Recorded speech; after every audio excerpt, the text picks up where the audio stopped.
In this short film, people talk about their experiences of keeping cool and staying warm. The interviews were conducted in the UK in November 2011 as part of the ESRC Festival of Social Science. The exhibition was on the history and the future of room temperature and hosted by the Department of Energy and Climate Change.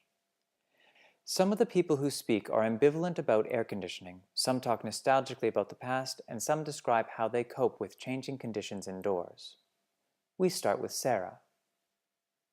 So I hate working in an office when it's got too hot because my brain just shuts down, and I really wish instead of in a hot office I was outside in the park reading my book.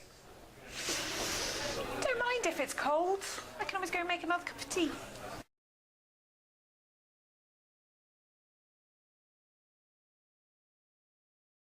It was amazing. You have this great big glass building, and the temperatures are at one level. I didn't think about how much energy it used to do that. It's only recently we started thinking about, God, it must be very expensive to maintain that. I thought because at home, it was back in the 70s where in the winter it was cold, in the summer it was an old Victorian house, so it didn't get too hot, but it was quite comfortable. In winter it was really, really cold. You had to make a coal fire and things like that. When I was young, indoor temperatures were quite low. So you went to bed with a hot water bottle, as normal, which is a normal thing, and you woke up and there was ice on the windows on the inside. See the picture there? Yeah. Yes. On the inside, which you kind of scraped off as a child.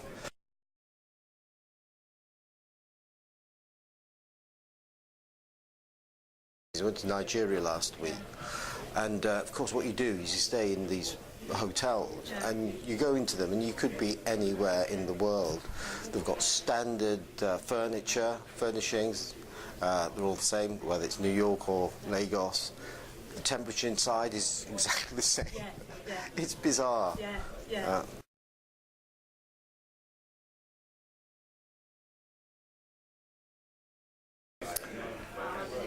I find air conditioning in offices extremely annoying, especially in the summer, because basically I dress for what's outside, and then you come into the office and you actually have to put clothing on. It's too cold. So I keep a cardigan at work. Maybe. It didn't used to be like that. I tend to like things warm. No, but I don't feel particularly warm. No. And I've got a vest on. No, if I'm at home, You would dress different. I usually wear a fleece. So there's this disparity between summer cooling and winter heating, and I'm certainly happier with temperatures above 22 in the summer. You're happy. Yeah. You don't need it. And it gets stuffy, and obviously equally it gets stuffy at home if it goes up above 20, above 19.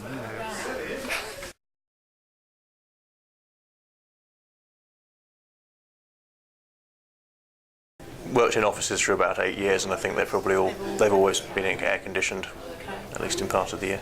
Yeah. When I go to Waitrose in the middle of July, I'll wear my fleece because I know the freezers are all going to be feeling very cold. Yeah. When I go shopping for my Christmas shopping in somewhere like Blue Water at Christmas, well, yes, I know it's going to be ridiculously hot in those shops, so I will brave it and walk from the car to the lift in shirt sleeves and no jumpers. I can't understand people who don't wear socks in the home during the winter, but will happily wear socks or shorts, sort of. I think possibly the expectation, I mean, all of my working life, I think it's been normal that you would wear shirt sleeves around the office and not jumpers, but sort of sitting at home upstairs doing my homework, that would have been the thick socks and the woolly jumper, because my parents weren't going to turn the heating up any higher. It's currently early November, and it's still unpleasantly hot in this building. But you're wearing shirts.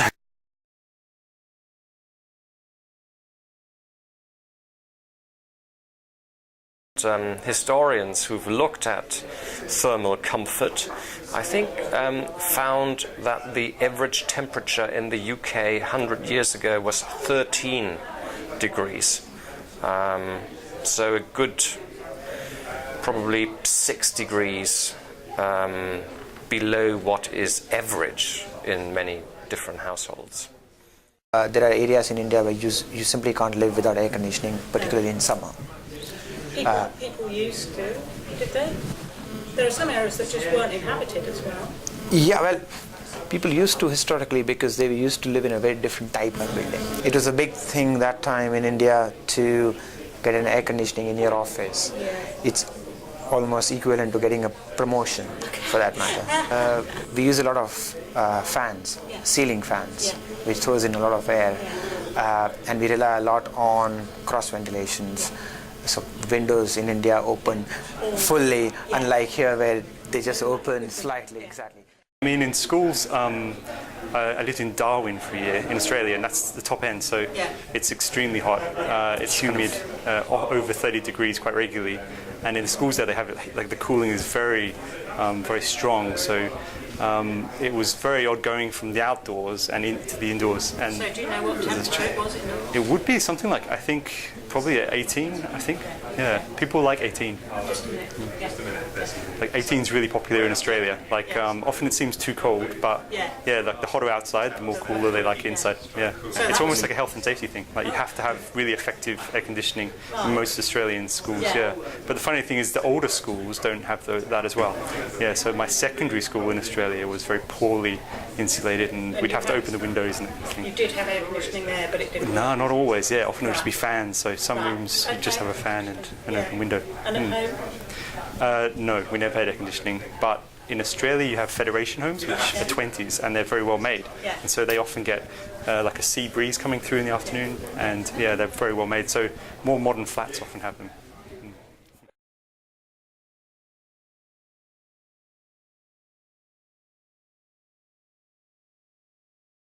Because they have air conditioning. So when it broke, no one was prepared. We couldn't open any windows, and we had to try and make our own ways of doing things. It had a problem with its air conditioning. So in the middle of a very hot summer in London, there was no air conditioning at all, and the building must have got up to about 30 degrees, and it was absolutely boiling. And we all had to go and buy water from Tesco's and bring it back into the building with us and drink massive amounts of bottled water because we just couldn't stay cool any other way. These few clips remind us that what is normal now has not always been so. Indoor climates have changed significantly over the last few decades. They continue to vary from one place to another. Conditions are not expected to be the same in offices, schools, shops, and homes.